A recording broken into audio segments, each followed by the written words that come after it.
ఈ రోజు కథ అయితే చాలా ఇంట్రెస్టింగ్ గా ఉంది. బాలు వల్ల మనోజ్ కి డీలర్షిప్ వచ్చిందా పోయిందా, అలాగే రోహిణికి వీడియో దొరికిందా లేదా, ఇలాంటి ఇంట్రెస్టింగ్ పాయింట్స్ అయితే చాలా ఉన్నాయి. దానికన్నా ముందు అయితే చూసే వాళ్ళంతా సబ్స్క్రైబ్ చేసుకోండి. ఈ రోజు స్టోరీ అయితే తాగిన మత్తులో నిజమంతా కూడా బాలు ఇంకా రవి చెప్పేశారని మనోజ్ చాలా ఫీల్ అవుతూ ఉంటాడు. ఇక వాళ్ళ నాన్నకు కూడా నిజం తెలిసి బాగా తిడతాడు. అయితే అగ్రిమెంట్ చదివి అగ్రిమెంట్ క్యాన్సిల్ అయితే మాత్రం 50 lakhs ఫైన్ ఉందని తెలుసుకుని చాలా బాధపడుతూ ఉంటాడు మనోజ్. ఏదైతే చూసుకుందామని ఇక వాళ్ళ నాన్న అనడంతో మనోజ్ చాలా కోపంగా లోపలికి వెళ్ళిపోతాడు. చాలా బాధపడుతూ ఉంటాడు. ఇంతలో రోహిణి వస్తుంది. రోహిణి వచ్చి మావయ్య గారు ఏదో ఒకటి చేద్దామన్నారు కదా, బాధపడుకు అని రోహిణి అంటుంది. అసలు నువ్వే కదా ఈ ప్లాన్ అంతా చేసింది, ఆ బాలుగాడు రాకపోతే ఏమవుతుందంట అని మనోజ్ తిడుతూ ఉంటాడు. ఇక రోహిణి కూడా తిరిగి తిడుతుంది.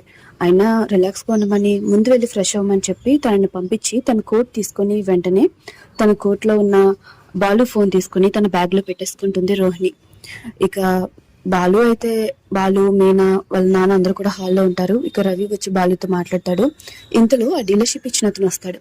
వచ్చి లోపలికి రాగానే ఇక బాలు వాళ్ళ నాన్న అయితే ఎక్స్ప్లెయిన్ చేస్తాడు. నా కొడుకులు నేను అలా పెంచలేదు, నేను ఒక బస్ డ్రైవర్ని, నా ఆస్తి ఇదే, నా ఫ్యామిలీ ఇదే అని చెప్పి అతనైతే చాలా ఇంప్రెస్ అవుతాడు. కానీ మనోజ్ని రమ్మంటాడు. మనోజ్ వచ్చిన తర్వాత ఎందుకు ఇలా ఫ్రాడ్ చేస్తావని తనని తిడతాడు. తను కూడా జీవితంలో ఎదగాలనుకుని ఇలా చేశానని చెప్తాడు. ఇక బాలు కూడా సారీ చెప్పి ఇదంతా నా వల్లే, వాడు అబద్ధం చెప్పినా నేను చెప్పలేకపోయాను, అందుకనే మీకు నిజం చెప్పేశాను అని ఎక్స్ప్లెయిన్ చేస్తాడు.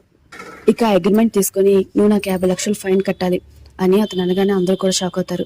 మీరు ఫైన్ వేసినా కట్టే పరిస్థితిలో వాళ్ళు లేడు, ఒక విధంగా నేను నిజం చెప్పడం వల్ల ఈ పరిస్థితి కాబట్టి నేను క్షమాపణ అడుగుతున్నాను అని బాలు చాలా ఎక్స్ప్లెయిన్ చేస్తాడు. ఇక అతను కూడా చాలా ఇంప్రెస్ అవుతాడు. బాలుని చాలా మెచ్చుకుంటాడు. అలాగే వాళ్ళ నాన్న పెంపకాన్ని కూడా మెచ్చుకుంటాడు. ఈ రోజు నీకు ఈ డీలర్షిప్ ఇస్తున్నాను, దేనికి కారణం నీ కుటుంబం అని చెప్పి ఓకే చెప్తాడు. ఇక మనోజ్ సైన్ చేస్తాడు. అందరూ కూడా హ్యాపీగా ఉంటారు. ఇక అయినా సరే ప్రభావతి తిట్టి అక్కడి నుంచి వెళ్ళిపోతుంది. తర్వాత బాలు మీనా హ్యాపీగా టైం స్పెండ్ చేస్తారు. ఇక బాలు బయటికి వెళ్దాం అనుకునేసరికి తన ఫోన్ కనిపించదు. ఇక మీనాని అడుగుతాడు, తనని కూడా వెతకమంటాడు. ఇక్కడికి కథ కంప్లీట్ అవుతుంది.